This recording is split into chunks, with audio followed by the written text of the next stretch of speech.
MP में BJP Congress की list का इंतजार खत्म होगा।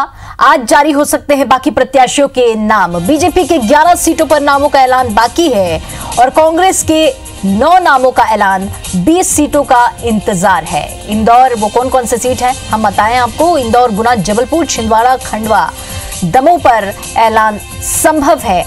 सिंधिया, तनख्वाह, नकुलनाथ यादव के नाम लगभग तय माने जा रहे हैं और आज दावेदारों की जो धड़कनें हैं वो काफी बढ़ सकती है, क्योंकि आज बीजेपी और कांग्रेस, एमपी में बीजेपी और कांग्रेस दोनों की ही लिस्ट आज जारी हो सकती है और प्रत्याशियों के नामों का ऐलान हो सकता है। बीजेपी के 11 सीट पर नामों का ऐलान बाकी है और कांग्रेस के भी सीटों पर नाम का ऐलान बाकी है।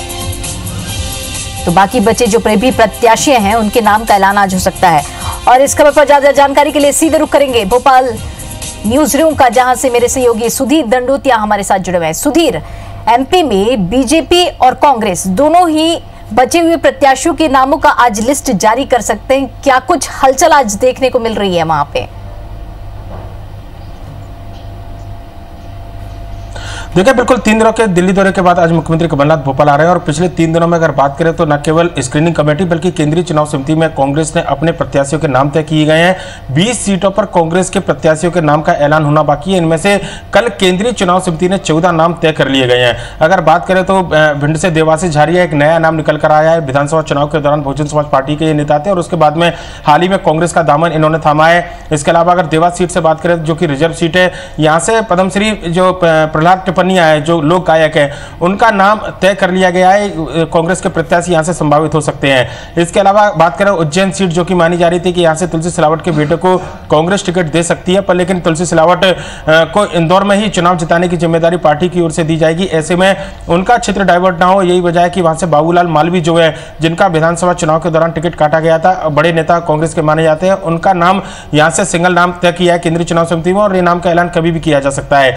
इसके अलावा बात करें तो कमल सिंह मंडावी नाम है मंडला से, जो कि पूर्व मंत्री फग्गन सिंह कुलस्ते के खिलाफ कांग्रेस इनको चुनाव मैदान में उतार सकती है। यह नाम भी लगभग तय कर लिया गया है। इसके अलावा अगर बात करें तो खंडवा से अरुण यादव, सीधी से अजय सिंह, जबलपुर से राकेश सिंह, गुना से ज्योतिरादित्य सिंधिया, ये वो बड़े चेहरे हैं जिनको कहीं ना कहीं कांग्रेस ने नाम तय करने के बाद में केंद्रीय चुनाव समिति ने इन पर मोहर लगा दी और कभी भी इन नामों को जारी किया जा सकता है। इसके अलावा 6 सीटें ऐसी है जहां पर नामों का विचार मंथन जारी है। वो सीटों की अगर बात करें तो बीजेपी का गढ़ कही जाती है, खासकर विदिशा और इंदौर सीट की बात करें, यहां पर कांग्रेस अब तक अपने उम्मीदवार और चेहरे नहीं तलाश पाई है। ऐसे में कांग्रेस को लगता है कि अगर बीजेपी से कोई नाराज बड़ा चेहरा यहां पर आता है तो उस पर कांग्रेस दांव खेल सकती है।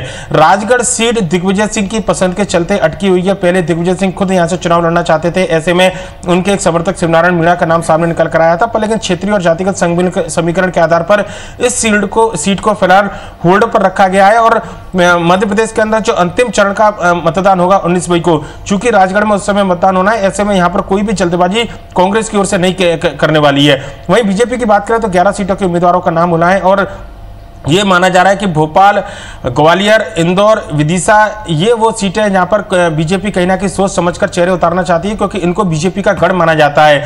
कई बड़े नामों की चर्चा यहां पर की गई थी। इंदौर से सुमित्रा ताई का टिकट लगभग, जो लोकसभा स्पीकर है सुमित्रा महाजन, उनका टिकट लगभग कटना तय है। ऐसे में उनकी सहमति के साथ यहाँ पर नामों की चर्चा की जाएगी। मालिनी गौड़ जो कि मेयर है, उनके नाम बड़ा तेजी से यहाँ पर निकल कर आया और यह माना जा रहा है कि उन पर बीजेपी दाव खेल सकती है।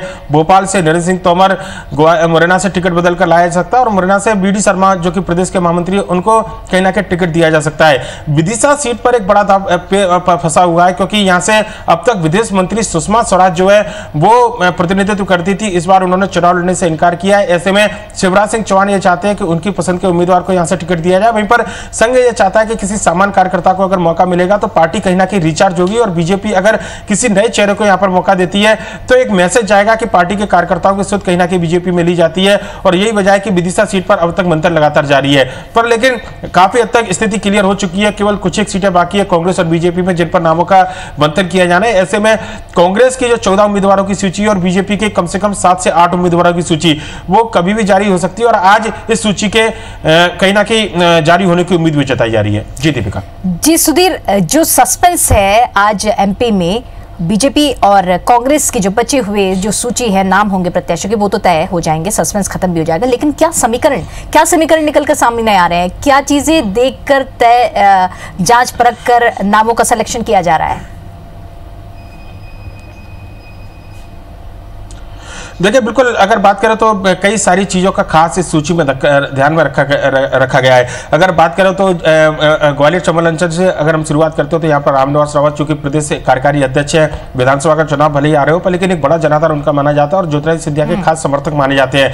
अगर आज सरकार में होते तो शायद सबसे पावरफुल मंत्री के तौर पर उनको जाना जाता। ऐसे में ज्योतिरादित्य सिंधिया की पसंद के चलते और क्षेत्र में उनकी पकड़ के चलते रामनिवास रावत का टिकट फाइनल किया गया। और कल दीपक बावरिया ने बिल्कुल एक बात स्पष्ट रूप से कही थी कि मध्य प्रदेश के अंदर जो बड़े नेता है, जो बड़े चेहरे हैं, जिनका कांग्रेस के चेहरे के रूप में जिनकी पहचान की जाती है, लगभग वो सभी चेहरे चुनाव लड़ने वाले हैं। और यही वजह है कि उन चेहरों में अगर बात करें तो बी कैटेगरी में जो नेता आते हैं, अगर ज्योतिरादित्य सिंधिया, दिग्विजय सिंह और कमलनाथ को छोड़ दिया जाए तो उनके बाद में जो बड़े चेहरे गिना जाता है तो सुरेश पचौरी के अलावा लगभग सभी बड़े चेहरे चुनाव लड़ रहे हैं। सीधी से अजय सिंह, खंडवा से अरुण यादव, रामनिवास रावत मुरैना से, ये वो चेहरे हैं जिनका चुनाव लड़ना तय कर लिया गया है। दीपक बावरिया ने बिल्कुल स्पष्ट किया और ये वजह है कि इन बड़े चेहरों को कहीं ना कहीं चुनावी मैदान में आने का फायदा कांग्रेस को मिलेगा। एक समीकरण इस बात का ध्यान रखा गया है। जातिगत समीकरण के आधार पर अगर बात करें तो लोकप्रियता और जातिगत आधार पर देवाशीष झारिया एक नया नाम निकल कर आया। बहुजन समाज पार्टी से ये नेता थे और विधानसभा चुनाव के दौरान कांग्रेस का दामन थामा था। यहाँ पर अशोक अरगल पर कांग्रेस दाव लगाना चाहती थी पर लेकिन बहुजन समाज पार्टी के पूर्व प्रदेश अध्यक्ष और बहुजन संघर्ष दल के नेता फूल सिंह भरैया ने कांग्रेस का दामन थाना था। उसके बाद में दोनों के बीच में कहीं ना कहीं एक मुकाबला था कि किसको टिकट कांग्रेस देगी।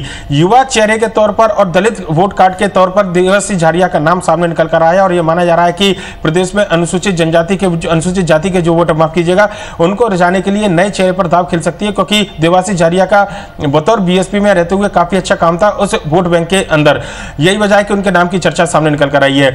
बाबूलाल मालवी बड़े कांग्रेस के नेता थे, पुराने कद्दावर नेता है और ऐसे में लंबे समय से कांग्रेस से टिकट की मांग कर रहे थे। विधानसभा चुनाव के दौरान उनका टिकट काटा गया था और उस समय एक सामान्य जो कार्यकर्ता था उसको शायद एक निराशा आई थी। ऐसे में कार्यकर्ताओं के अंदर एक मैसेज आया। यही वजह है कि बाबूलाल मालवी का नाम उज्जैन से सामने निकल कर आया है। हालांकि यहां से तुलसी सिलावट जो है प्रदेश सरकार के स्वास्थ्य मंत्री, वो अपने बेटे के लिए दावेदारी कर रहे थे। तो बैलेंस बनाने की कोशिश यहां पर की गई है और यही वजह है कि 20 सभी नामों पर मंथन नहीं हो पाया और उसी वजह से केवल जहां बैलेंस बना वो 14 नाम फिलहाल तय किए गए और यह माना जा रहा है कि 14 नाम कांग्रेस कभी भी जारी कर सकती है। बीजेपी की ओर से बात करें तो पूरा फैसला केंद्रीय आला कमान को लेना है। नरेंद्र मोदी और अमित शाह जो तय करेंगे पार्टी वो मानेगी। प्रदेश के नेताओं से चर्चा कर ली गई है और बड़ी सीटों पर, सेफ सीटों पर अगर सामान्य कार्यकर्ता को उतारा जाए, इस रणनीति पर बीजेपी काम कर रही है। जी चलिए सुधीर, जो आज है वो सस्पेंस, बचे कुछ जो सस्पेंस है वो आज खत्म हो जाएगा और सभी को इस खबर पर इंतजार रहेगा कि जो बचे नाम है वो जल्द निकलकर सामने आए। तमाम जानकारी के लिए शुक्रिया आपका।